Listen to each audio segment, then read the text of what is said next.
Hello, everybody, and thank you for tuning in to the Liberty Report. Today, Sircon is my co-host, and that's wonderful. He's filling in because we had a little bit of change a little bit of change in our personnel.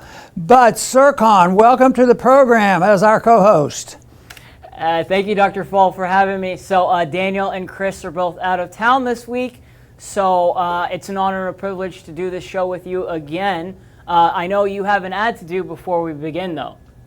Sircon's been our technician for a long time, and he does it by himself, and he does a great job. But today we came up a little bit short on personnel, and he was delighted to fill in, and we're glad to have him. But I do want to start off with, talking a little bit about what's happening in the markets. Gold has been up and down as usual. I've been watching gold prices since the 1970s, and they've been up and down ever since. But there was one thing that dawned on me in 1971 when Bretton Woods broke down. That meant there'd be no more guarantee of the ratio of gold to the dollar, which meant, literally, that was the early stages and admission that we were on a course of bankruptcy. To me, that meant that in dollar terms, gold was going to go up. And I was exactly right on that, as a lot of other people were right, because gold continued to go up. It went from $35 an ounce up to $800, down to $270, up to $1,800. And then a few years ago, in 2016, it was at $1,000. And that is when I think the current upswing got in place. And I believe that it's steady. There's no way to know and measure and say bull markets and bear markets. But I think more broadly than that when you have no definition of the money and you have license to spend, this is exactly what happened, and it is true. So the people who explained economically what would happen were correct. And the best explanation that the Austrian school has given us about investments is you may know the trends and you may know what's going to happen, but you don't know when, because it depends on the action of millions and millions of people, and that human action is subjective and not predictable by some formula like the Keynesians believe. So we're delighted that today we're going to continue in this, because that's one of the reasons I talk about gold a lot on this program, because I think it's so important, because it gives license to runaway welfare warfare spending. It just in the recent debates that accomplished nothing over the deficit increase, they really didn't talk about the Federal Reserve monetizing debt, which was the real problem that we have. So that has been going on for a long time, and one of the reasons why I have partnered with Birch Gold Group, because they talk about gold and they talk about investments in a different way than I do. I look at it strategically and philosophically and trends. But they have a gold company, and they are offering some free information if you're inclined to get some, and it's easy to get. And what all you do is you text Ron 989898, and there will be somebody there that will see to it that you can get some information. It will be free, and it will be dealing with the significance of gold. That is, if you desire to have this, you text Ron 989898. Very good. And today we're going to follow up now with our program, our regular program, with Sircon. And Sircon is our technician, but he's also our co-host today. And Chris, see, I got my names mixed up already. And Sircon, what we're going to do today, I understand that you have planned, is that you have a program we call Ask Ron Paul. The audience participates. Sircon sent out an invitation for questions and got them. And he has several questions that he will read to me, and I will do my best to give you a good answer for them. Sircon. Absolutely, sir. And here we go with the first question. It comes from Daniel Bradley, and he asks, times have been tough before the 30s depression, 70s inflation. With the current level of corruption in D.C., Is there a way to prosper as a nation again, or are we too far past the tipping point this time and going the way all great nations of the past? Well, there are obviously very tough times and difficult. We've never had them exactly like this before, but in general, they have been there. The business cycle was referred to as the trade cycle for a long time. We know we have ups and downs, but it's the Austrian School of Economics that has generally given the best explanation of why these cycles occur, and they occur because of central bank interference and manipulation of interest rates causes people to do things they otherwise wouldn't do. Instead of depending on market rates of interest and savings, they depend on manipulation of the interest rates and regulating the economy, which causes a lot of investors to do wrong things. And basically, you create the bubble that deserves a correction. This one is worse than ever. We had them bad for the longest time, and even though the Depression was bad and times of war has been bad, I think what we're facing today is different and worse in the sense that the structural of our economy and our social structure is different than ever before, and I think it's more threatening because it is so overwhelming. It's dominated by it. To me, sometimes it's surprising that it struggles and gets by.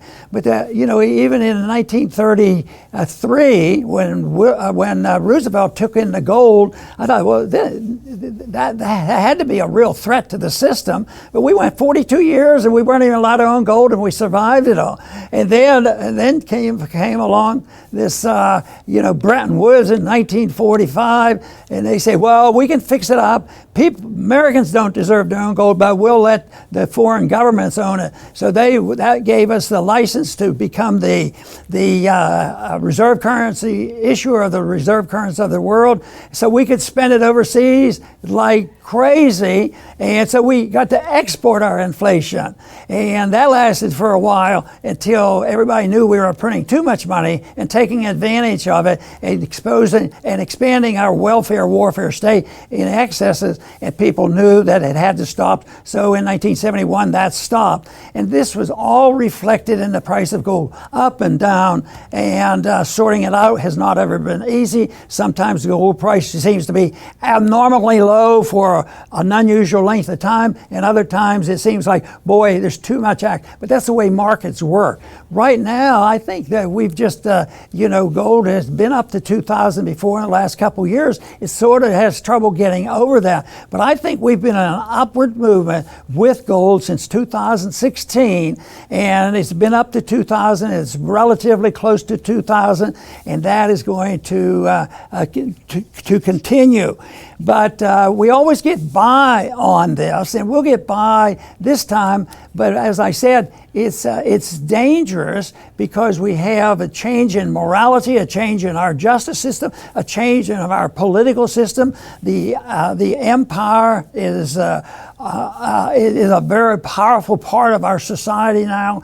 So I think even though we had bad times with the Depression and World Wars, I think the fundamentals are different, and therefore I expect that things will get a lot worse. But does that mean you should give up and throw in the towel? Well, some people do, and some people run away from it. I think some people find it fascinating. I find it fascinating because I want to understand it and see if we can do anything to prevent it. And I think that requires education, knowing about the business cycle, and knowing how governments operate, and how you have to contend with government regulations and taxation, and also influence, the taking over of government. Our judicial system has been taken over, by the individuals who want big government. So we're at very dangerous times. But we're limping along. There's still wealth left that they can steal, but it's so unstable. And even during the very good years with the Bretton Woods, it was all on borrowed money. So we have an opulence that has been built on debt, And the markets are usually correct long term, and that's why the gold standard broke down. The bankruptcy, they couldn't lie about it forever. So that's why I think people have to anticipate that tough times are ahead, but it doesn't mean there aren't answers. There are answers out there, and it has to do with a better understanding of monetary policy and a better understanding of economic policies and principles of personal liberties and individual rights. Sircon. Yes, sir, Dr. Paul. Our next question comes from Ash Ketchup, and he asks, how exactly does the Federal Reserve Bank work? How does it work, Dr. Paul? Well, it's real easy to understand. They work secretly. And that's why I want an audit to find out exactly what they're up to. But they get a little hysterical if they think they're getting anywhere close to exposure. Over the years of trying to get legislation passed and more concentration on the Fed, I would say that the biggest thing that they want to protect is international transactions. Because, when the banking crisis hits around the world, it isn't going to be in one state or one city anymore. It's big, and the big banks are involved, governments are involved, and whether it's the conditions like the financial conditions that have come up periodically for decades, just recently, obviously, with the COVID crisis, they're able to deal in terms of trillions of dollars, propping up banks here and making sure every account gets bailed out. And they do that. But that type of appropriation and expenditure, it doesn't go through the Congress. Matter of fact, Congress is not allowed to know exactly what they're doing. And that's why they're so hysterically opposed, to the audit of the Fed. But the Fed essentially takes government debt. Let's say the welfare warfare state says, spend money, scare the people. If you don't do it, you're going to be all killed by COVID, and people are going to starve to death. There'll be no education, or we'll be invaded next week, by the Russians and the Chinese and all this stuff. Scare them to death so that if you don't go along with it, you're not a patriotic American. So they play the card of patriotism. And the American people, unfortunately, on the short run, always endorse it because they're scared. And who wants to be unpatriotic? And they continue to do this. And that is the problem. So what happens when the government creates all this and they run up debt? They don't even bother. They talk about a budget, but they can get around the budget, believe me. Even if they have it on paper, they can have an emergency, which they have all the time. They can have an emergency economic crisis like COVID, or they can have a war and think, oh my goodness, Russia has invaded Ukraine, even though that's all a concocted story over there. It should be more thought about is NATO went in to pester the Russians by dictating and running the military of Ukraine. So the justification is made there. The people get excited. They do wake up. But what happens? What does the Fed do when they're more on board? The Fed issues treasury bills. And the treasury bills can be put on the market. Some people buy them for protection, and banks use them all the time, for parking their capital. And then there's still not enough. Well, you have to raise taxes then. And there's a limit to that. People get mad if they keep paying more and more taxes, and eventually they know it'll destroy everything if we keep raising the taxes. We have a neat little trick. It's called inflate the money supply. Print the money, and that's why you don't want the people who are in charge, they have to have money fiat so that they have total license and secrecy to do what they want. And they always argue that, it isn't so much that we want secrecy. We don't want any interference. We don't want somebody else dictating to us. We can't have a messy situation where the Congress would get involved in monetary policy. And all this is concocted, and the fears are built up. and then the Fed comes to the rescue, but there's also limits on that, because the big limitations on that system is that eventually the magic of the reserve currency, it disappears, and it is in the process of disappearing. That's why you hear of so many proposals. Who's going to take the place of the dollar? You know, we have to have another currency, and what will it be like? Will it be another fiat currency, or will it be something that will include gold into it? So there's a lot of people in the world that are really angry with the United States because we throw our weight around, we get involved in the coups of the world, and we have our CIA doing things, we have special forces around the world, and we've been involved. But so we have a lot of enemies, and when they see us weakening, they want to gang up on us. So that's why I think structurally things are much worse than the problems we had with world wars and depression of the past. And that's the reason that people do seek advice and ways of getting together and trying to protect themselves from a disaster that seems to be unstoppable. Sarkhan. Yes, sir, Dr. Paul. This next question is my personal favorite, and it comes from Mike Decentralized. What is the best way for those who value individual liberty to push back against the increasingly overt dystopia? Well, that's not easy, because everybody has to do it any way they can think of. But to me, the most important thing is understanding the economic fundamentals that bring us to this situation, and why the people go along with it. Well, I mentioned it already. One thing is they make it so that if you don't go along with it, you're not patriotic. If you don't go to all these wars, you're unpatriotic. You know, even the Middle Eastern wars that under Bush that I strongly opposed, that even convinced a lot of Americans that they were good. And yet we were there in Iraq for 20 years, and we're still there, and we're still, you know, in many ways in Afghanistan, and that was 20 years, and the death and destruction that has gone on. So people have to understand that. They have to understand our foreign policy of interventionism, economic policy, monetary policy. That means education, and you're not going to get it in a government school. Maybe there's a rare government school out there and a rare professor that might teach the truth about economics. But basically, there's not a whole lot of optimism that the government schools would ever teach young people why the government's messing things up. They're not going to do it. They do everything to do the opposite, to put pressure on people to accepting things. So if you have people doing things in the government that we don't like, but they can't report it because they get into trouble, Congress in their wisdom said, well, we'll pass a law to protect whistleblowers.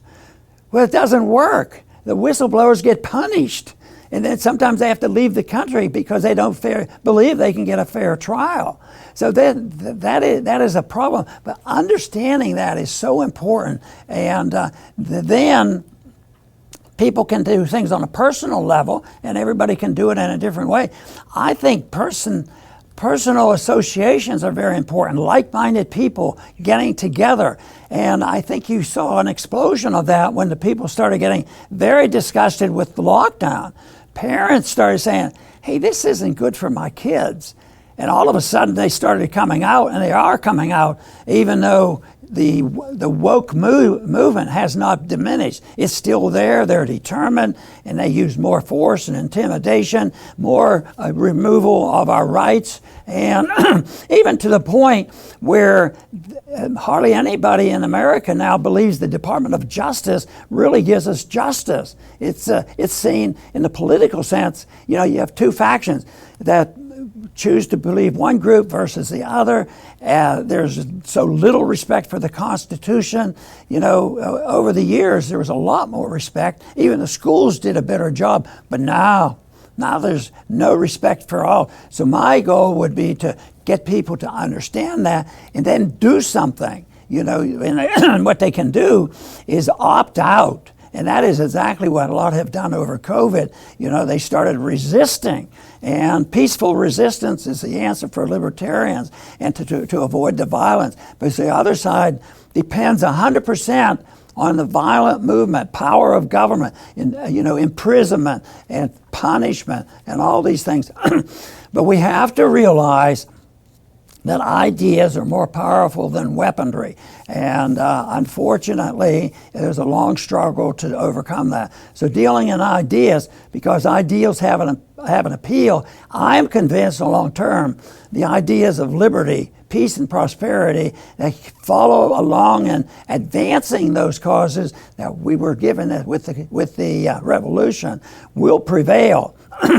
But predicting that next month it's going to happen or next year is a different story. We're going to have to go through a wringing out, which we're hitting to, and we keep propping it up. But eventually we will have to, reinstitute a system. But the opposition knows this, and that's why the Marxists are very much involved in destroying culture, because they believe that it can be replaced by government only by first destroying anything left of the republic. So it's a big challenge, but I would say it is not the end. I mean, if the right ideas are put out there and convince the people that the changes can happen and we can move in a much better direction towards peace and prosperity than this forever warmongering that we have. Sarkhan. Yes, sir, Dr. Paul. Well said. Our last question is a bit tangled, but I'm going to try to do my best with it. It comes from Bitcoin Bombadil. Why don't more religions understand hard sound commodity, money such as gold or Bitcoin? What do you think, Dr. Paul?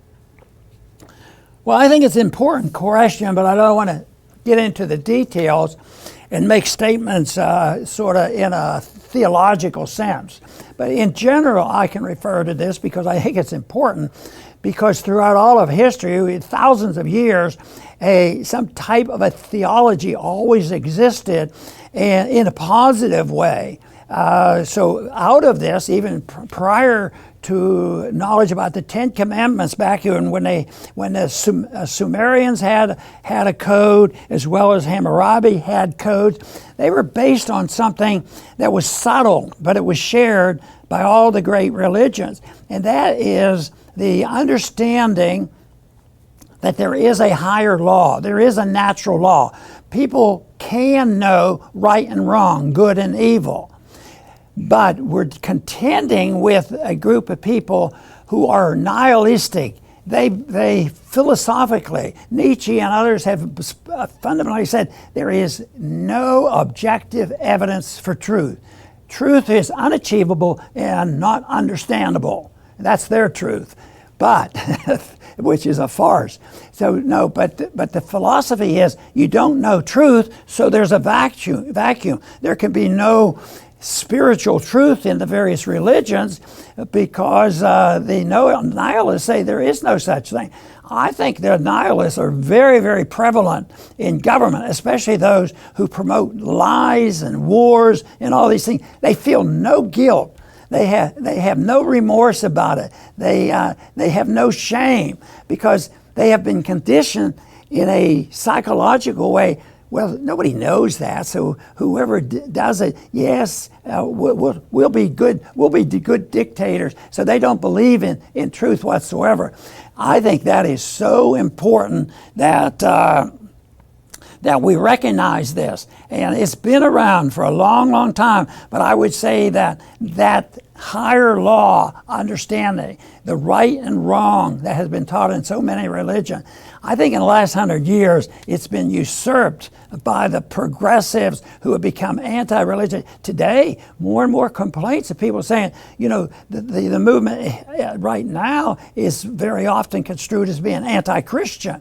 But I think it's anti-spiritual of those who would say that there is a right and wrong, and they don't want to hear from it. But I'm always amazed at all the evil that is done. And people who are very, very pro-war, and they talk themselves into them to think that they're holier than thou because they're having a war to save love and peace.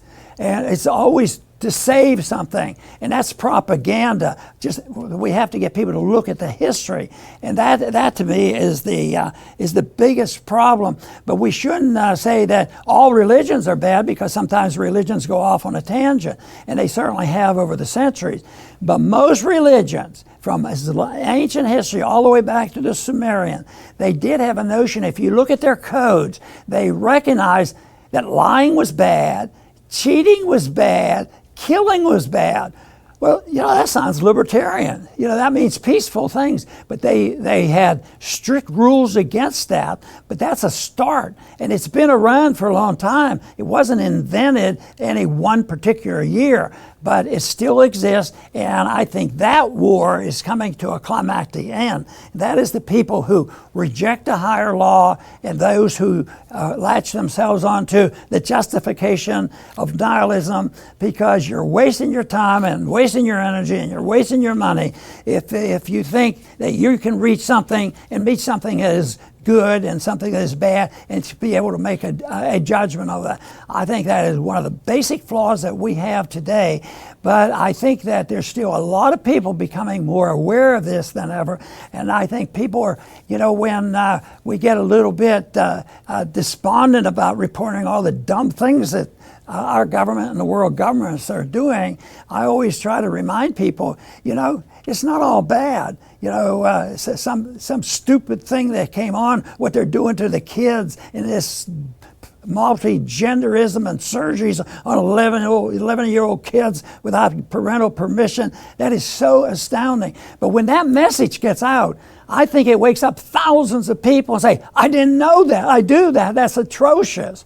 So I think, the bad stuff that we see out there, it's all horrible, and we should be outraged, but we have to be able to sort out the good from the bad, so that we know exactly how you can. I don't think anybody has access to the perfect definition of right and wrong, but I think the movement, the general thing that you know it and you should strive for it.